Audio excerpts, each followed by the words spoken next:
ping, all these little sparks of energy. Look at that. Canada, in Latvia people. No surprise. Spain, South Africa. Yeah, I'm from Chicago, and usually I'm facing the other way. Today I decided to face this way because I cannot stand looking at all the snow and cold outside. It's very depressing. Anyway. All right, we are live on YouTube as well. Great. Yes. All right. We are at the starting time, so we will get started. Most likely others will join as the webinar goes on. But for now, hello, everyone. This is super exciting because it's a new year, a new series, a reborn series. So normally on this fourth Wednesday of the month, we have our learner webinar, which has been open to our current learners and alumni. And that webinar usually was run by Cindy and focused on coaching competencies. And it was great, but we decided that, you know what, we have so many great coaches around the world in our network and outside our network.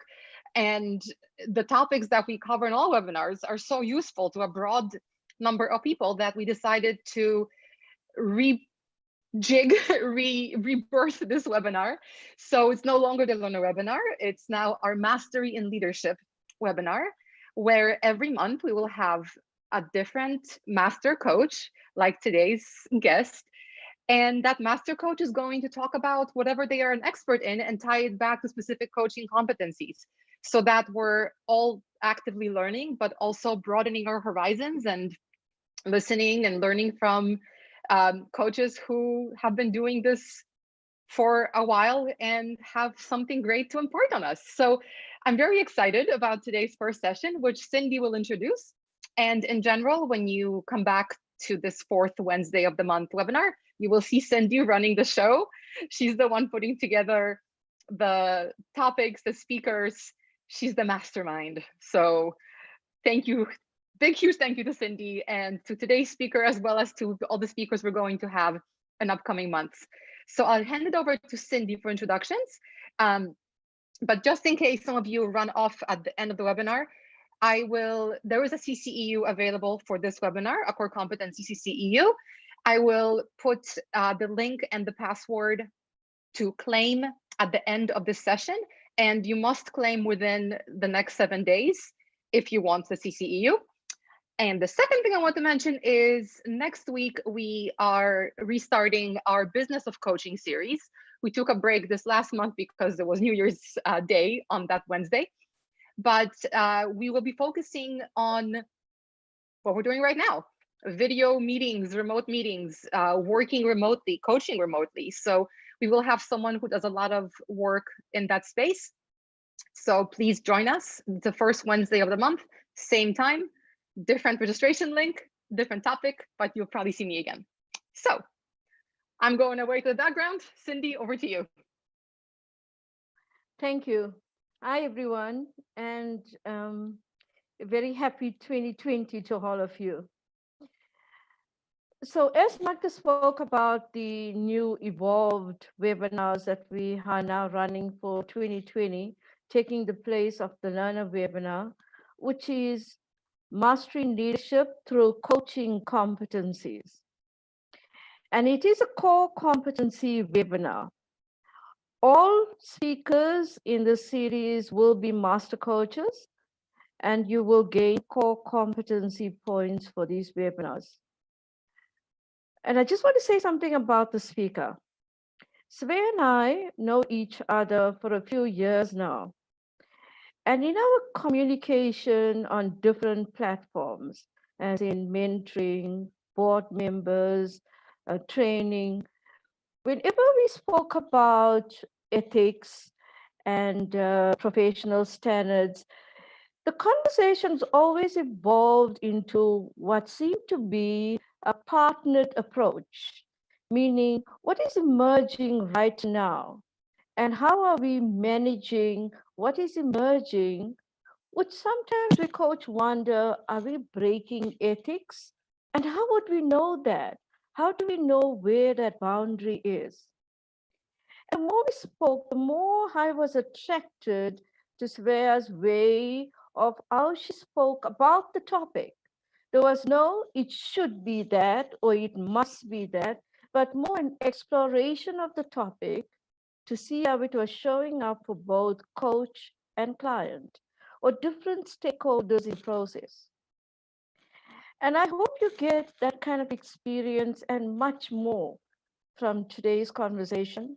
And I hope you partner with the speaker and the topic so that you get the most out of it. Without much more, I'd love to introduce you to you, my colleague from South Africa and a board member and an excellent mentor coach, psychologist, therapist, adult education specialist, and so much more. Sreya van Dion.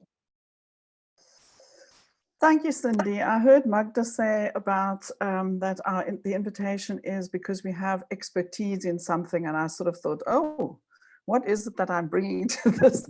That's expertise. And then I knew immediately, and I thought to myself, if I want to claim anything for today, I thought I'd like to claim the expertise of persistence in the face of uncertainty, which I think is perhaps what this session is going to be, I hope, encouraging people, is to get easy with uncertainty, which is different from confusion.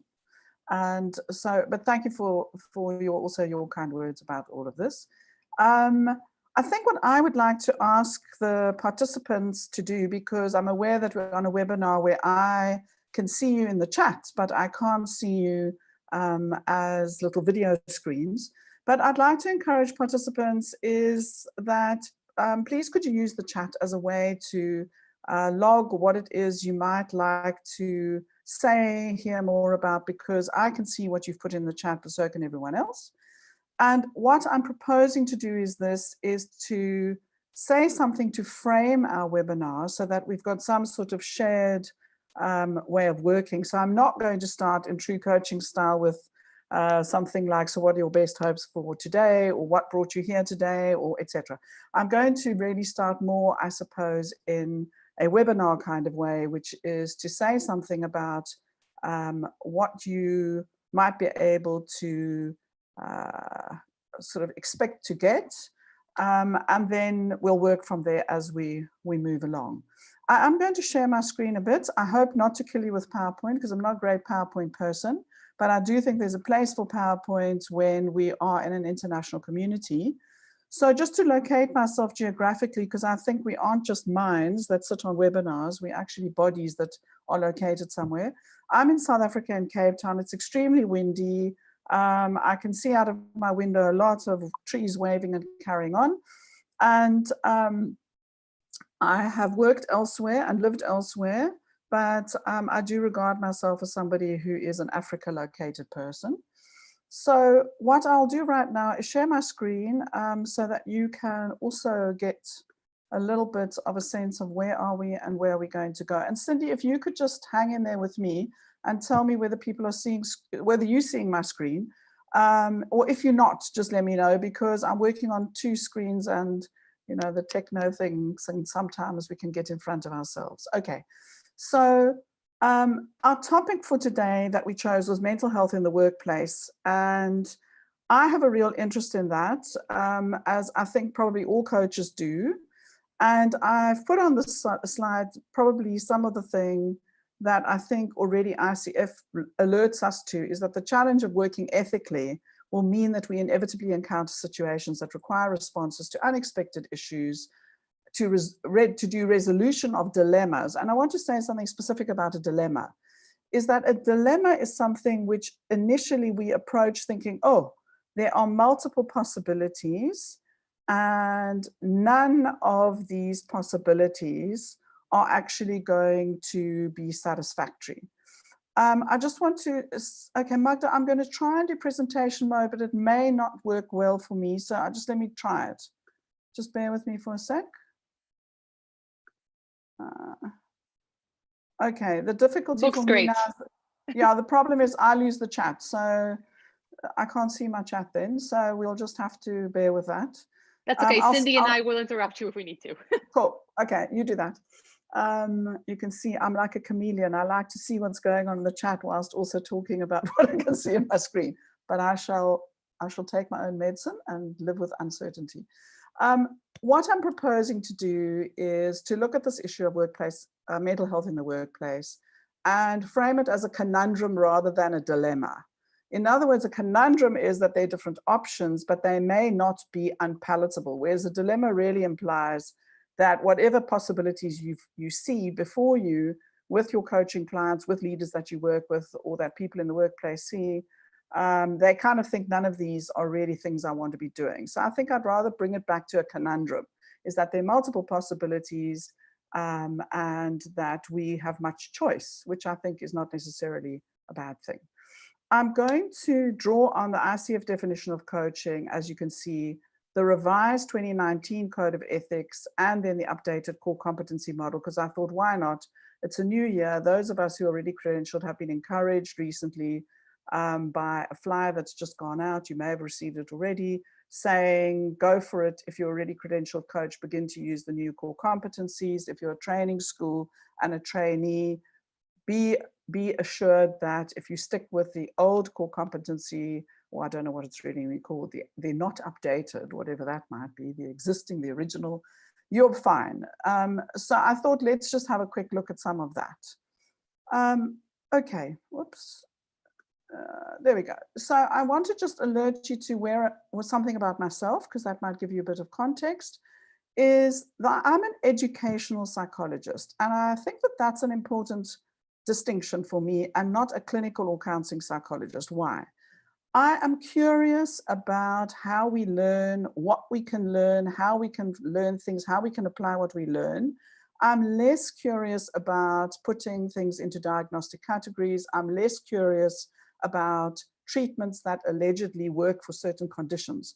So I don't want to make a statement about a definition of clinical or counseling psychology or organizational psychology, but rather just alert you to the fact that from an educational psychology perspective, which is what I originally came to coaching from, I'm really interested in learning. And you can see that one of the people that I think is really worth exploring is David Bode. He's an Australian. He's an adult learning theorist, and he made this astonishing statement at the first experiential learning conference that was ever held, where he said, adults do not learn by experience. And then he did what a lot of good coaches do, which is pause. And people went, what? And he went on and he said, they learn by reflecting on their experience. So adults do not learn by experience. They learn by reflecting on their experience. And I would add to that, and making decisions about how to act in the world. So I think this topic lends itself to that. One of the things that is part of my story is that I worked in a labor law institution, which is a place where people can bring unfair dismissal disputes. And it was a right. It was not a privilege. It was a right to be able to do that in South Africa. From 1996, we had a statute which changed quite dramatically. And the story that I want to tell about this in relation to this mental health issue is that I had an HR officer who was desperately concerned that there were a number of people, this was in 1996, employees who were saying, I'm really, really worried. I feel embarrassed, but I'm really worried to say this, but I'm really, really worried, says the employee to the HR person confidentially, that there could be people in this workplace who are HIV positive, and I'm not happy about that. We don't know this. They should be required to declare this, their status. And the HR officer brought this to me with a very worried look on her face. I'll show you a few very worried looking faces. There they come. And she said to me, she brought this dilemma, and it was a dilemma because she knew that we couldn't ask people to declare their status. Anyway, most people hadn't been tested and didn't know their status, besides which it was against the law, etc., etc., etc. And I remember thinking about this and talking with my management team a little bit. So that was interesting about the partnering aspect. And then going home, and it was a real dilemma still, because all the things that had come up, I thought, no, no, no, no, no. And when I was driving and looking at a beautiful view, which is often the way I think that our complex minds work best, I thought, you know what? how would we run the workplace if we assumed that everyone was HIV positive and we had a duty to make everyone safe at work? And I think the mental health question is a bit like that as well. Instead of trying to diagnose, are people mentally well or not? And if they aren't, then, you know, what's wrong with them, is to actually think to yourself, how would we treat people if we regarded everyone as having the capacity to be mentally healthy, as well as the possibility that sometimes they might actually have mental health issues that they were facing? And how would we then conduct ourselves? My third thing is about academic research and part of map and territory. For those of you interested in this, I think the world of ideas is cheap as chips, as we say in South Africa. It's easy peasy to engage with maps, these wonderful conceptual frameworks and etc. But the territory, as in the everyday, how does that look on a Wednesday afternoon? You know, that's a different question. So I think for me, that's what I'd like us to be able to do a little of exploring today. And then you can see there's some more about living systems thinking. That's something that I'm very interested in and have, it's what my PhD is in, is about the relationships between things. And Gregory Bateson, I always remember him as saying, I look at the stars in the sky above me at night, and I think to myself, how are they connected to the starfish in the pool at the sea at my feet? And this idea of we call things by certain names, and what is the connection between these things that share names like stars and starfish? I then will draw on, and I'd really like to encourage all of us to look at Margaret Wheatley's work on willing to be disturbed. She came up with something very interesting on leadership, as did Derek Sivers, and I'll come to that in a minute. And then the ICF, which we all share. I followed an ACTP training and still do that, training myself now. I've done the hard journey, and it is a hard journey. I can't say it was displeasurable, but it was tough to get an MCC credential. And I think that takes us into the world of complexity, diversity, and quality assurance. Okay, so I showed you the perplexed faces. I was very perplexed by this, that I'd been working as a psychologist for many years, including in England. I worked, in fact, on a closed mental health ward, a locked ward, as they call it, where people were considered to be seriously crazy by the public. And I heard people say, coaches work with people who are well, counselors, therapists, and psychologists work with people who have mental health issues. And I thought, really?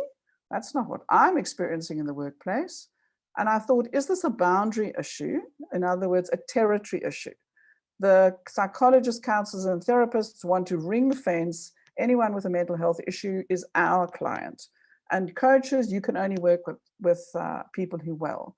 And then I thought about it a bit more, and I thought, no, I don't think that's the question. I think it's actually the wrong focus. I think this is an ethical question, and it's a question more about scope of practice and remit, and more importantly, for me, it was a call for self-regulation in a world where we work with subtle signals of uncertainty. So that's what I'm hoping we can explore. And I think, why is it even important to do all of this? Is because I have no idea in the country that you're in, but perhaps you'd like to see and have a look at some of your own figures and stats, is that in South Africa, we have an estimate from a very good research study that 30% of adults will have suffered from some form of mental disorder that's diagnosable in their lifetime, and all of them will have probably been in the workplace. The media gives us lots of views of what mental illness looks like. There's an explosion, and that's what all of our coaching clients have access to as well. And that even at a world level, you can see that the stats are not at 30%, but they're 18 to 36%, because there's such a variance of how this is all defined. So my question at this moment is, I'd like to stop my screen share and just say, what is your lived experience? To what extent do you as a coach experience, I work with only well people, someone else deals with people who have some kind of mental unwellness, or actually no, it's more blurred? So maybe if you can just type into the chat, it's distinct or it's blurred, or any other comment that you'd like to make. And I'm going to stop my share for a moment so that I can see the chat. Oops, where is it? There we go. Let's have a look. What's coming up in the chat? Blurred. It's totally blurred.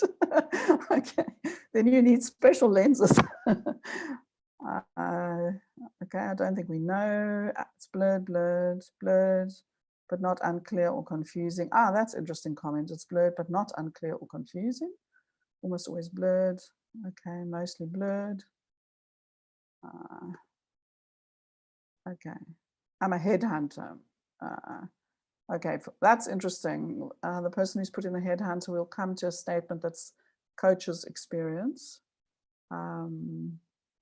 Okay, very nice comment as well. 1750, which is my time, is Daniel Russell. I work with people who may have mental health issues, but I don't provide mental health services. So there's already a beginning of a distinction.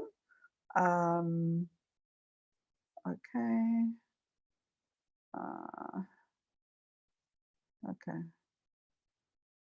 Okay, cool. Thank you for some ideas and thoughts. Okay, and there's a very strong statement also just come through about the reality is that any of our clients, whether we counselors, coaches, any of our people, our friends in life may be at risk of suicide, and that's not something, I think that's a whole topic on its own. It is something though that people are often very afraid of. Okay, then the problem is in some cultures it's taboo, and so nobody talks about it. So how can you even answer the question? Okay, cool. Cindy, anything that I've missed that you want to pick up on from the chat? Nope, I think you covered most of it. Okay, all right. Yep.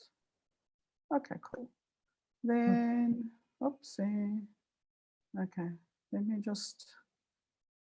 Okay, I'm doing quite a little bit of techno dancing here, but it's fine. Okay, we'll be okay. All right, so let's leave the world of mental health, etc., for a minute and go to leadership, because the location of this webinar is in leadership.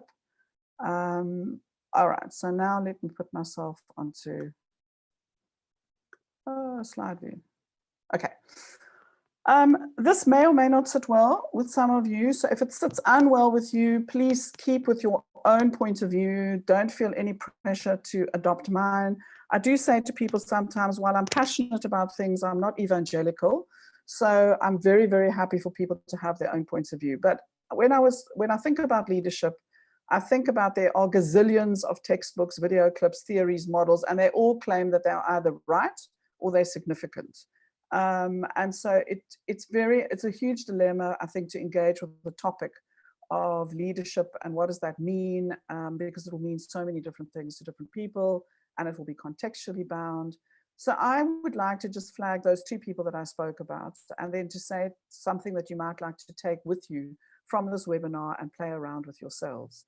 Is Margaret Wheatley is someone who I facilitated a course for. She's got a great website with a lot of downloadable material, but I've chosen to just put a YouTube clip instead that you might like to have a look at, called this thing called willing to be disturbed. And she says one of the most important capacities for a leader is the willingness to be disturbed. She said the fact that you'll be disturbed if you're in a workplace is going to be part of being in a workplace, whether it's disturbance that someone parked in your parking place, or disturbance that the person you recruited didn't turn out like you expected, or some or other disturbance. And disturbances can also be delightful, that someone remembers your birthday, who yesterday had a huge argument with you and put on, came with a really open heart and wished you a happy birthday.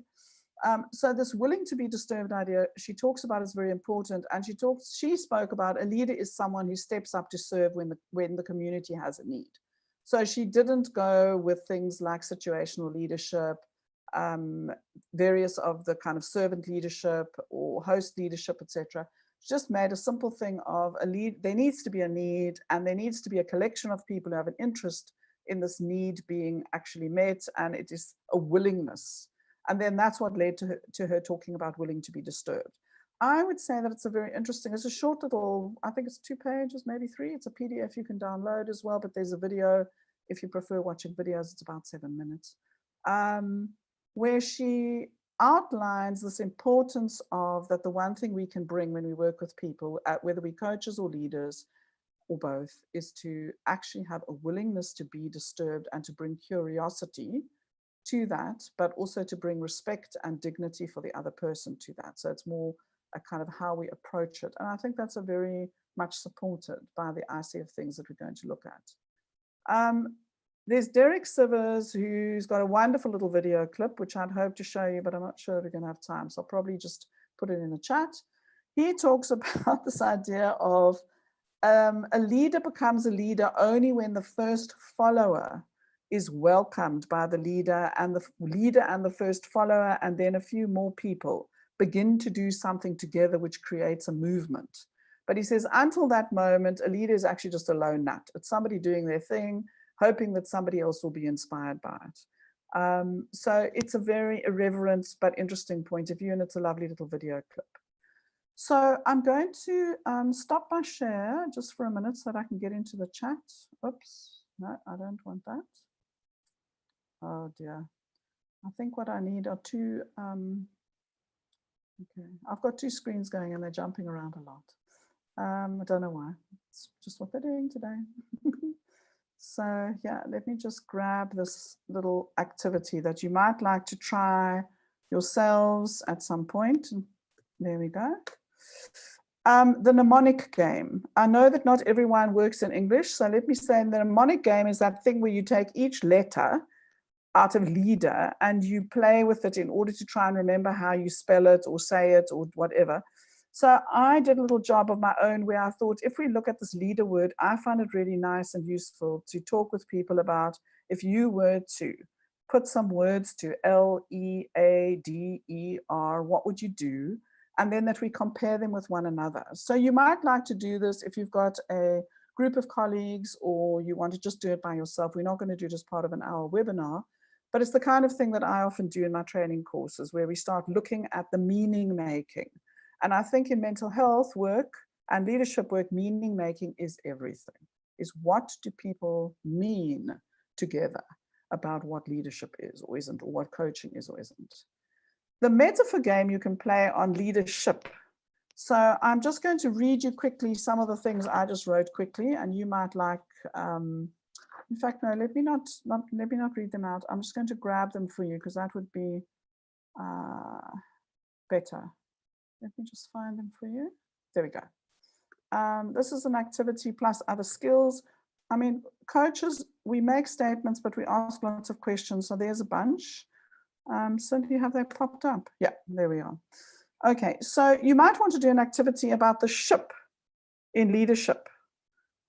Okay, what does your ship look like if you're a leader? Where's your ship coming from? Where's your ship going to? What is the purpose of your ship's movement? Are you not seeing it, Cindy? In the chat? Okay, I'm seeing it, so it obviously hasn't popped in yours. Let me just look. I'll do it again. It's okay. It's in the chat, Sylvia.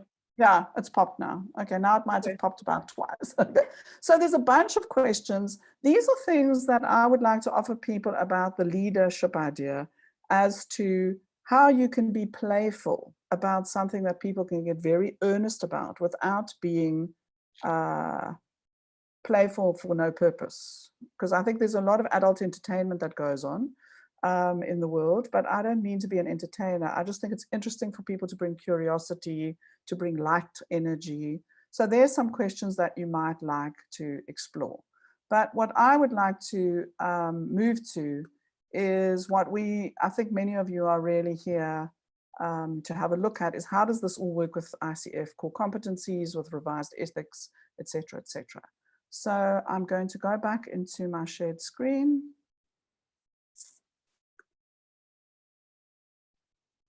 Okay, there's an interesting comment in, okay, let me put it on. I hope we're in the right spot. Yeah, we are. Okay, so this mental health and mental illness in the context of coaching. One of the things that you might like to, ask yourselves is this question that I proposed, which is, if we say that we're interested in promoting mental health, why is our professional language, both in coaching and in psychology and in the public domain and in leadership, it's so impoverished? We have florid language about mental illness, wonderful words, lots of concepts, but very little. And if you look at the mental health definition from the World Health Organization, it talks about it as a state of well-being in which every individual can realize his or her own potential, can cope with normal stresses of life, whatever normal means, and that will be very context-bound, can work productively and fruitfully, and is able to make a contribution to her or his community. Now, when I ask myself this question, you know, what can I say about myself? I don't always feel that on every day of my existence, I can necessarily say something that is that positive about all of this. However, what I think is important is if you look at the definition of coaching from the ICF, which is familiar to all of you, I'm sure, but here it is, it's hidden. I have no understanding why it's so hard to find it. It sits in the frequently asked questions, and you have to scroll down quite far to find it. So if you, like me, originally searched for it, I eventually found it a couple of years ago, and I've now sort of bookmarked it, is have a look at it. It talks about coaching as a partnering with clients in a thought-provoking and creative process that inspires them to maximize their personal and professional potential. So in some ways, coaching can be seen, this definition encourages us to think about that when we are coaching, we are actually promoting mental health, because the definition of mental health and the definition of coaching seem to have a very close purpose that they share. So I'd like to go back to participants and ask you, how many of you are in some way using the definition of coaching explicitly with your clients?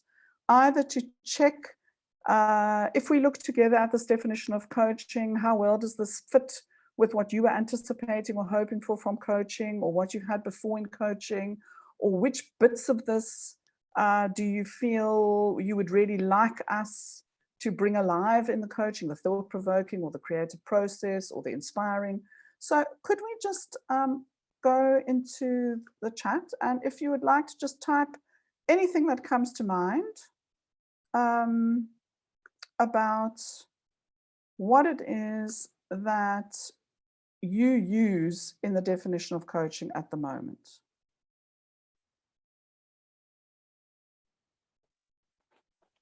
Svea, were you meant to share screen a few minutes ago? Yeah. On the definition. Okay. I did put it up, but yeah, this is the difficulty. I can't see your chat.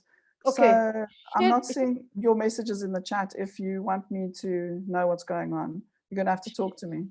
Share your screen for a minute, please, on the definition of coaching. I'll tell you what I'd rather do. I'm going to put it into the chat for people, because then it's there. I think that's better. Let me just grab it for you all. Okay. Oh, and I've got, yeah, because my, okay, this is what I was hoping wouldn't happen. Svea, I just grabbed it from ICF website. I'll put it in the chat. Have you done it? Okay, thank you. I just need to find my way back. There we go. Thank you, Magda. That's great. I'm going to put the short one here. There we go, as well. So there's the elaborated version and then there's the short version. And I'd like to just have a quick look at what people are writing about. Yes. Okay, great. So some people are actually using it. It's in the coaching agreement. That's wonderful. I would really, I think what I'd like to say about this as my contribution is, if you want to partner, I think what the definition of coaching does is, if you have it on a card or a piece of paper or whatever, we can talk with our clients about it, instead of it being a one-on-one between, is your idea of coaching or my idea of coaching the appropriate thing? And I know when I train and mentor coach people, I often hear them ask questions like, so what do you know about coaching? And I think, oh, tricky. It introduces the kind of power differential. Whereas if you say, you know, let's have a look at this together. You know, what strikes you about this? How does this match with what you were hoping for? How close is this to what you've experienced before if they've experienced coaching? You know, which bits of this would you like us to include? How's that relevant to mental health in the workplace and the conundrum? I think what it can also be used for is to ask people, how ready do you feel, or capable, or able, or interested, or any verb, because I think a lot of coaching is about the verbs, is to ask clients, how ready do you feel to embark on a conversation with me over a period of maybe a few sessions in which you and I will be doing things together that are thought-provoking. So you will be disturbed, which is why I spoke about the Margaret Wheatley idea. It may unsettle some of your current thinking. How attractive is that to you? Is that something you are hoping for? Is that something that is going to be manageable for you? And out of that begins to be a conversation where people may well reveal, not, I'm not well, but they may say, it's not a great time. I'm not feeling up for being very creative. I don't have much energy for being creative. So it helps us as coaches to not have to get into the diagnostic world of are you mentally well or not, but rather what is your position as a client in relation to what coaching is all about, and being able to have a discussion about that rather than, as I say, this kind of discussion about are you well or aren't you well. Okay, so I just want to check the chats. There's someone who says, I love the idea of discussion. Okay, so I think this is Mukesh Sharma. Please won't you at some point consider sending me an email or a WhatsApp. I'll put my contact details and tell me how did it go if you try this out. And anyone else who does experiments, I'm always very, very appreciative of hearing from people about any experiments that they run. Because they are experiments. And why I love experiments, you can hear my education interest coming out, is that experiments can never fail. Because even if an experiment goes differently from what you'd hoped for, you still learn. And that's quite a systems thinking idea as well, is that in order for us to learn about ourselves in the world, we need to try ourselves in the world and then see what the world gives us back as feedback. And so for clients, I think the notion of that coaching is a place in which you can perhaps design some experiments together with your coach, but then you will go out and try the experiment. And the experiment is not one that can fail because it will teach you something about yourself. We are not going to talk about CC8 from the original core competencies, creating awareness today, but I think it's one of the ways that we invite clients to create awareness is what did you learn when you went and tried it in the world? What do you now know that you didn't know before you tried this? And how does that then guide you in what you might like to do next? Okay, somebody said, okay, Magda, it was you, says, yes, and we'd love to share them more widely. I agree. Magda, there's probably a way that Coacharya already has a repository in which we can put all these good things. So maybe we can also hear that at the end, is where could people go on the Coacharya website to put in experiments which they'd like to share on the platform. So that would be great to hear more about that as well. Okay, so I hope the connections between this mental health story and how coaches can come with quite a different approach is starting to bubble for people. And I'd like to go to something which I discovered and which is part of what created my perplexedness. And you may have come across some of this as well. I'm going to share my screen. And then I'm going to do what Magda asked me to do, which is put it on screen share. There we go. Okay. These are some coaching presuppositions. And I think from an MCC point of view, that is something that we become very interested in, is in the things we say and the things we don't say and how we say them with clients. What are the presuppositions or assumptions that are actually embedded in some of that? Because meaning making is not just about the words we say and the how we say it and the gestures we use and the facial expressions, but it's also about what the client is making of what we are saying and not saying. Okay, so there was this thing about... Sorry to interrupt. Your screen is not showing. It's not. Okay. Nope. All right. We can still see you, so it's great, but not your screen. No. That's not, I mean, look, thank you for that kindness, but all right, let me try again. Tell me now. Yes. Yes? Okay. Well, hold on, we can see your screen, but we can see you and Cindy on it. So you need to click on your presentation. Okay. And now? Nope, still you. Okay, wait. Let me do this a different way. Okay. Now you can see me, yeah? Now we can see you. Okay. Before it was perfect. I'm not sure what happened this last time. I know. And Oh, now? great. You're back. Yep. If you click Uh, present, we should be good. I know, and the difficulty is when I do that, everything goes wild. So let's try. Maybe it'll listen to you, Magda. Tell it to behave. Yep, Yes? it's listening. Great. The power of partnering. Okay. All right. So this coaching presuppositions, this was some that were put to coaches, maybe not in the entire world, but certainly in the English speaking textbook world, that coaches deal with the suffering functional people who are in some way suffering. Okay. And sometimes they deal with the suffering dysfunctional. So people like who get referred for things like this person's way of speaking in the workplace is like creating suffering for team members. Can you please coach them to improve their way of communication? But that what we didn't deal with is the mentally ill. So there was this funny thing about the suffering functional. In other words, I'd really, really, really like to get this promotion and I don't know how to do that. Can you coach me so that I'm better prepared? Is an example of, at the moment, I'm suffering, but I'm functional. I'm looking for a promotion and I'm up for it, but I'm suffering because I don't know how to do it. This was quite a common view. Now, the difficulty with this is that if you go with something like this, it sounds very, it sounds cool. You put people into 3 baskets and you only coach the first lot. And maybe you do the second lot if you're feeling brave or you're needing income or whatever, and you don't do the 3rd basket. But the problem is that it then raised this one author, Buckley, they brought up, this Bagla says, okay, well, if that's the case, then at minimum, every executive who you're going to coach should first have a psychological evaluation. Now, from a leadership point of view, and when I said I was a senior manager and my HR officer, I gave you that example, that's a huge problem. Because if you do a psychological evaluation for coaching purposes, the dilemma is what happens if you discover that a leader or a team leader or a manager comes up with a psychological profile that says that they're actually unsuitable to lead people. They shouldn't be let loose on people, but they're there, they're an employee. And you can't fire them for those, well, not in South Africa, you can't fire people for those kinds of reasons.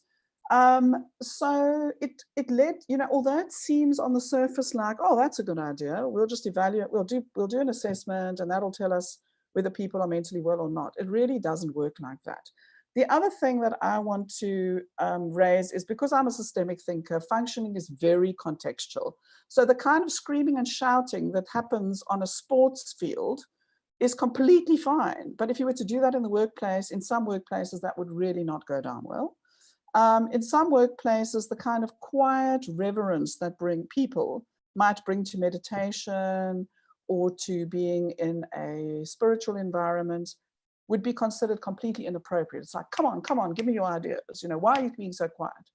So I would like to just sort of say to you that I'm a social constructionist by sort of background and by choice. And I find it very difficult, a lot of the mental health literature, because it's not social constructionist at all. It's positivist type. In other words, it looks in a completely different philosophical way at the world. But I thought, let's not go there, because that's a whole other webinar. And really, this is about, they were okay when we started, is something I hear a lot when I mentor, coach, and supervise coaches. They say, I can't believe it. This person was great when we started coaching. This team was great. And now, like, something's happened and they're completely different. So what I'd like to do is to move on to the ethics that we share and say something about that. Okay, I was very happy when I saw the revision, the 2015 revision, because I was teaching quite a bit of coaching ethics at the time. And I thought, this is a jump the curb leap. It's not just a little tweak. It was a code of ethics that ICF put out that went from the more common in many professions of no, don't do mostly. And it actually increased the aspirational quality. It offered coaches the possibility to aspire to be and do in certain ways. So not just to do things, but to be in certain ways. Now, I think the 2019 revision is definitely continuing that focus on how to show up as a professional coach. So the beingness of coaching and not just the doingness of coaching. I think it goes even further on partnering and it encourages discernment rather than judgment. In other words, is take the signals that you're getting from clients where you're not sure about their thinking, their consciousness, their discernment, their own ability to make judgments in the world. Take that seriously, but don't move to judgment. Maintain dignity for yourself and others, respect, and in other words, build your trustworthiness perhaps out of some of those things. So I really feel very encouraged that ICF has a code of ethics, which I don't think is so for all organizations. And it really does give us a lot to work with, is this feeling of being aspirational. We may not always get it right, but in fact, it may well serve us very well. I'd like to move to the core competencies, the two that we flagged for this webinar, and spend the rest of our time together on that. So I'm going to stop my share for a moment and just check in with you. Is there anyone who would like to say anything or can offer us anything to share about how you're using the code of ethics in a way to help you with having a partnering attitude or approach to when people show signs of perhaps mental health uncertainty that you're unsure about, even if you don't exactly know what that is. Magda, there's someone who might like to speak?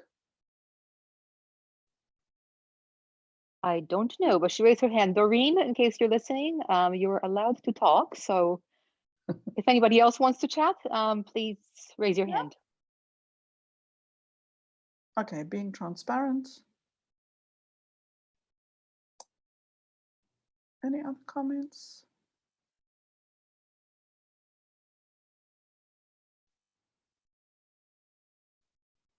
Not yet, still listening. Okay, cool. Oh. Okay, I love this. Somebody wants me to define mentally ill. Okay, you're bumping up against somebody who generally says, I would rather talk about, as coaches, we need to be willing to engage with a mentally healthy definition. And again, share that if need be with clients, or if we want to, is to ask, say you're going to coach in an organization. I always ask leaders, do you have any policy here which has anything to do with what is expected of people in terms of how they need to turn up at work, around whether it's mental health, whether it's to do with substance use, etc. Are there any policies in this organization? If there are, I ask them, and what is your expectation of me as a coach? Because I don't take that on. I ask them, who are the group of people that I would need to talk to? Is it you? Is it HR? Who would I need to consult with and partner with if I become concerned? Who do your employees get encouraged to talk with?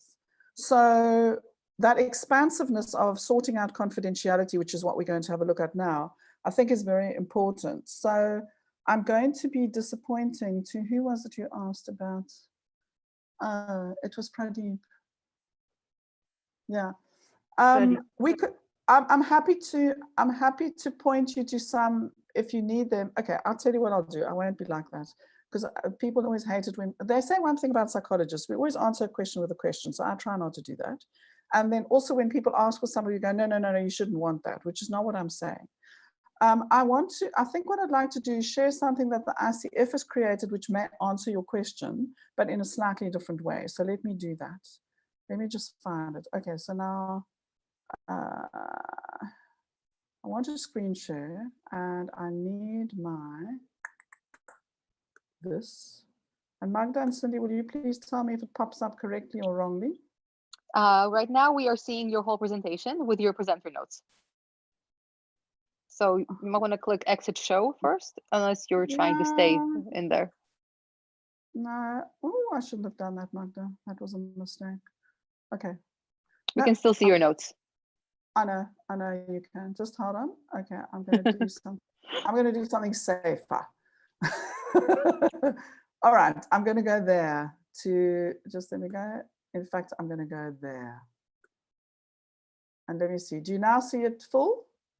Now we see still with presenter notes. I don't know why on my side it's not showing like that. Can you bear with me? Or is it too small? It's a little small. Do you see, Okay. yeah, extra, there we go. Now we see you. Yeah, yeah, we'll start again. The problem By the way, is, Freya, we can share the slides on our blog later. So if you have but I want links to and just things. show, I Okay. want to show, okay, look, let's go with whatever you're seeing. I hope you're seeing something about a resource for referral. Are you seeing that or not? Yes, we are. Okay, with notes or not, there we go.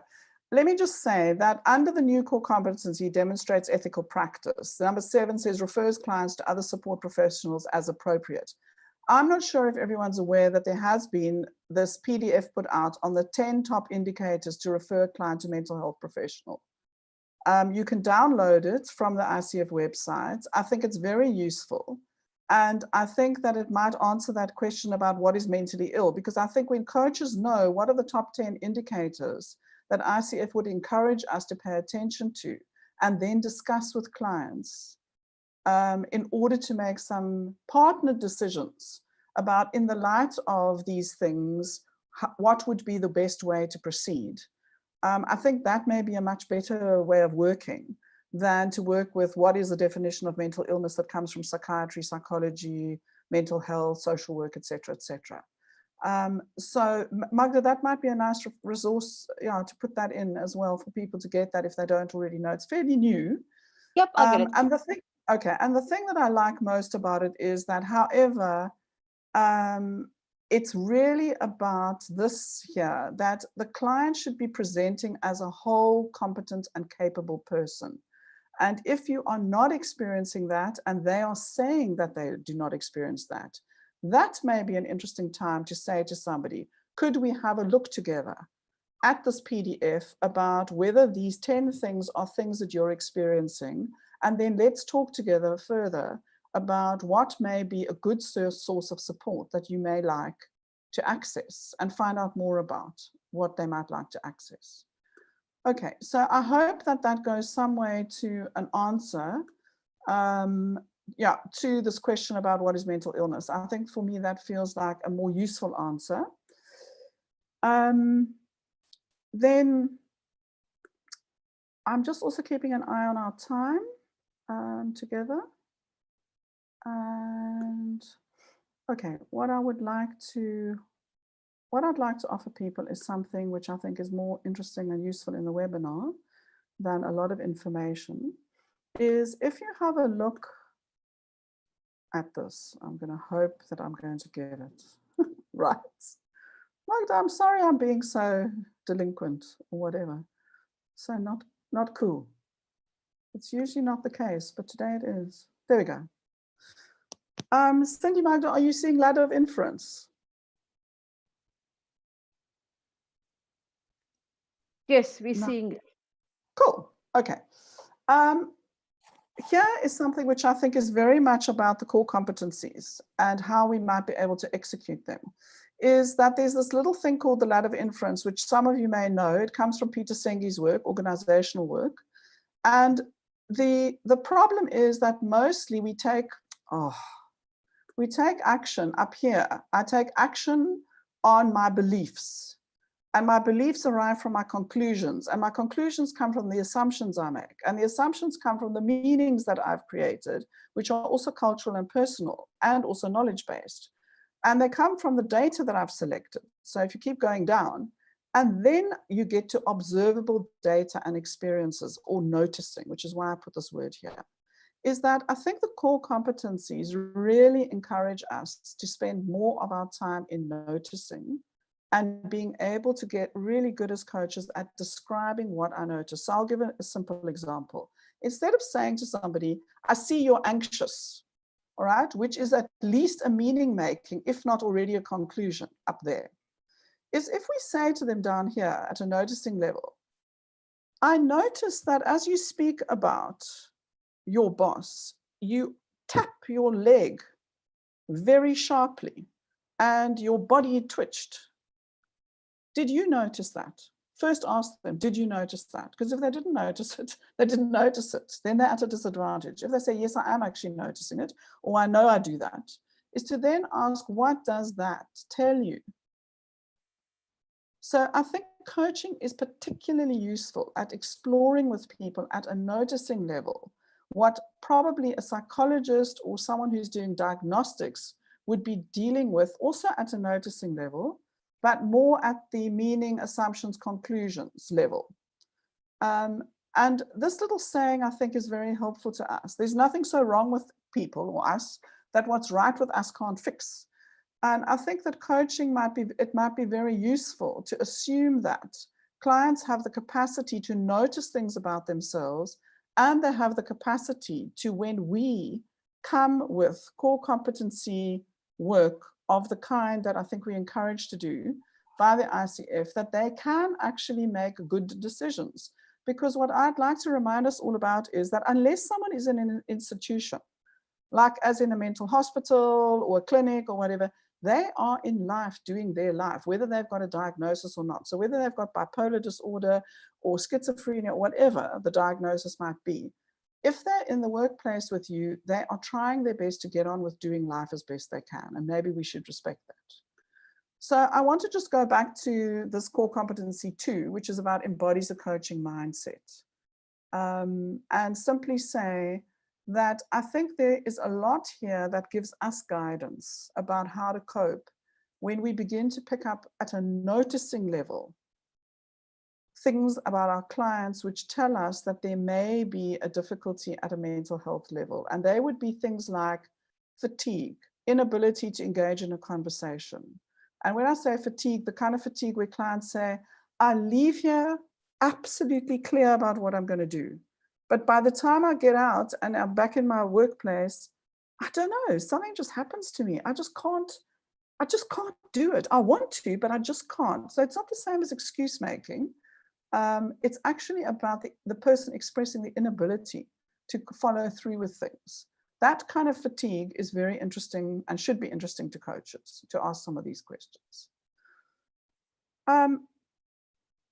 This number 5, I think, is very important. Uses awareness of self and one's intuition to benefit clients. So the noticing capability that I referred to and the core competencies actually encourage us to offer what we are aware of, but to do it in a way that is beneficial to clients. And that's why I think the noticing and being low on the ladder of inference is such a useful skill, rather than a conclusion or a belief, which is what I think a lot of coaches have been encouraged to get into in the world of mental health, is that they need to get good at concluding, is this person depressed?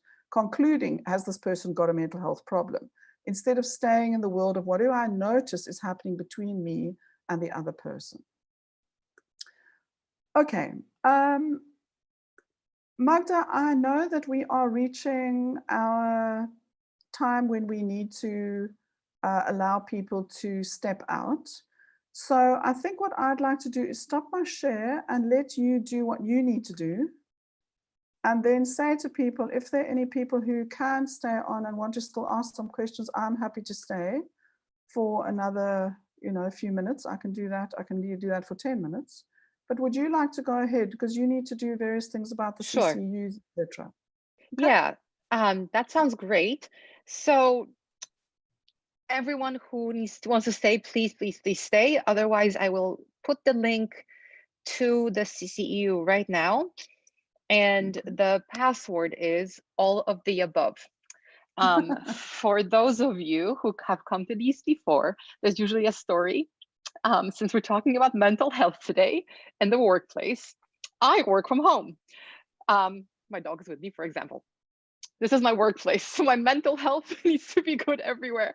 And yesterday, my dad came in as I was having my coffee, and he just started trying to fix and change everything. And I was just like, oh my Lord, how am I going to get through this day? Dad, I love you, but sit down. Anyway, so when you go to claim your CCEU, the question refers to all the crazy things my dad tried to do before 8 a.m., before coffee. And the answer is all of the above. I hope you find it humorous. So link is in the chat. Back to you. Okay. Thank you so much. I'm going to just wait to see if there's anything, and I'm going to need some help because I've again lost my chat. Oh, this is awful. Svea, can I interrupt for a minute? Yeah, please. Would you give out your details just so that if anybody wants to contact you Yeah. with a question or something, they can do so? Cindy, I would like to do that, but I'm not able to get back into the chat for some reason. I don't know why. It's okay. I will email everyone Okay, who's good. attended. Yeah. Yeah, of course. Thank you. So don't worry about it. Okay. Brilliant. All right. I mean, look, I would then perhaps, if I can't, I'm not able to see the chat, I'm sorry, I have not done a good job technically.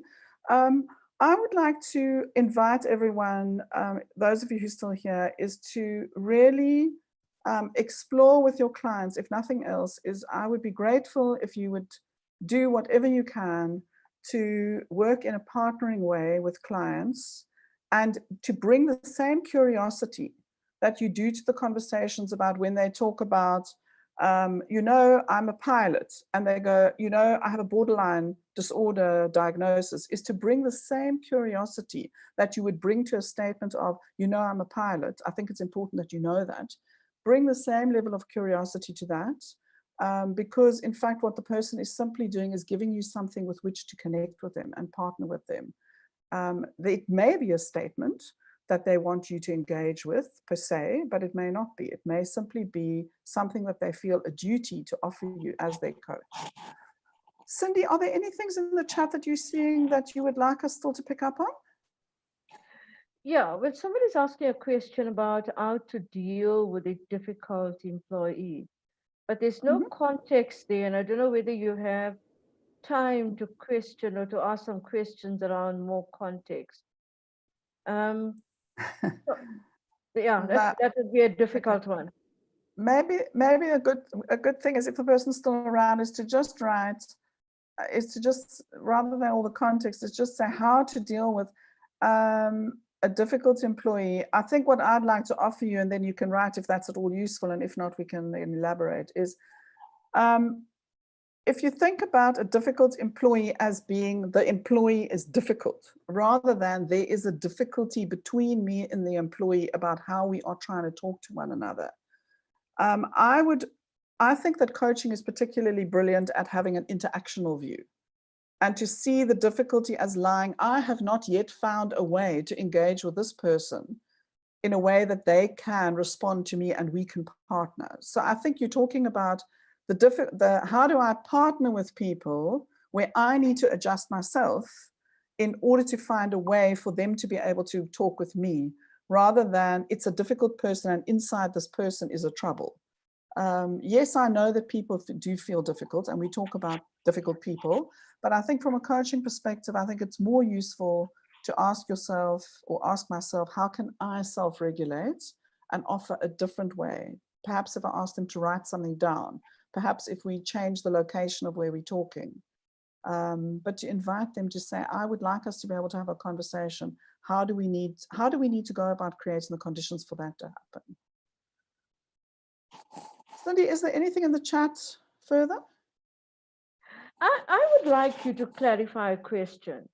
Sure. Or just share some insights, share your own insights around how would you define ethics? I love the way you ask a question at 3 minutes after that. You mean a definition that you can write on a postage stamp or so?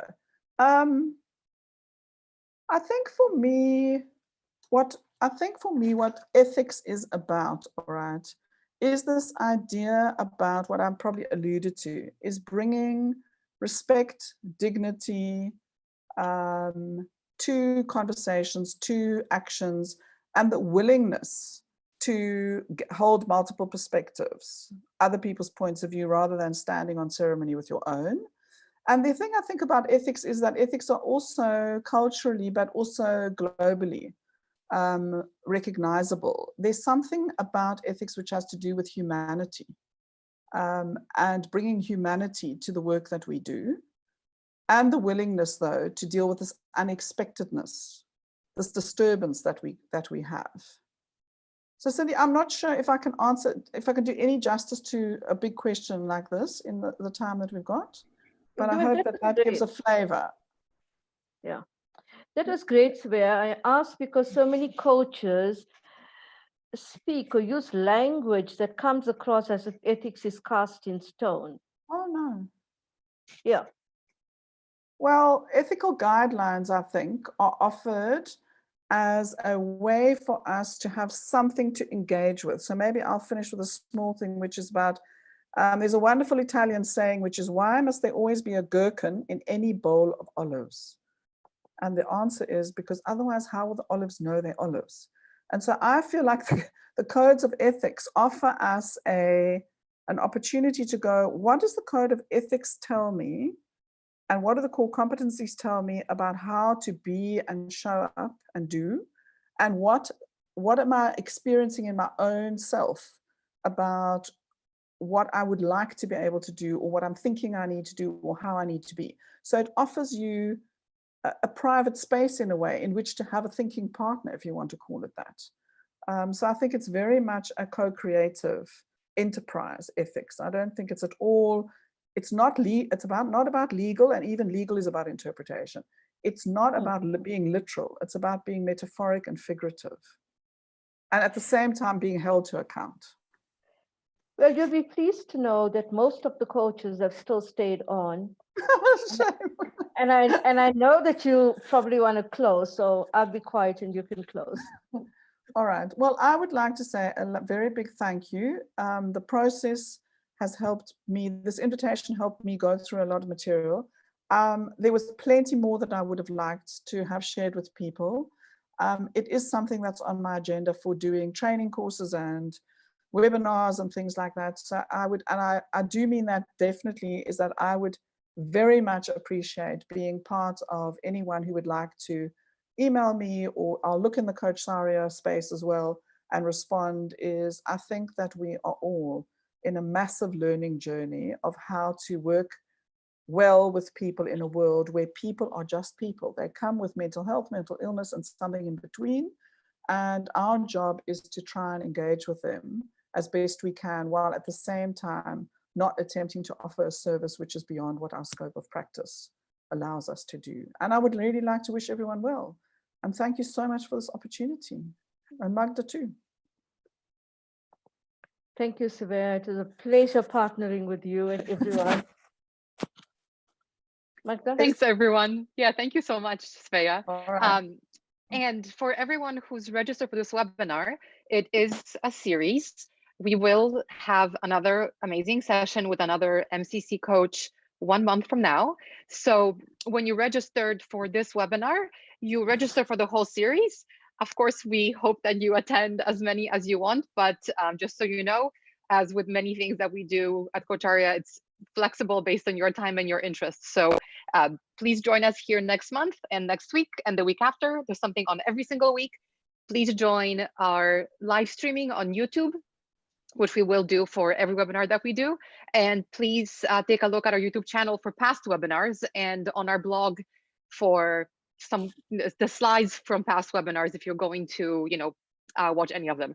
But I hope to see you here again. And thank you so much to Cindy as well for organizing this. This was a great way to kick off the new year. I learned a lot. Thanks, Magda. Can we say school is out? How? School is never out. All right, school is on pause. Fine. For me, it's morning, so school's just beginning. Bye. Okay. Bye, everyone. Thank you Bye, so everyone. much. Bye.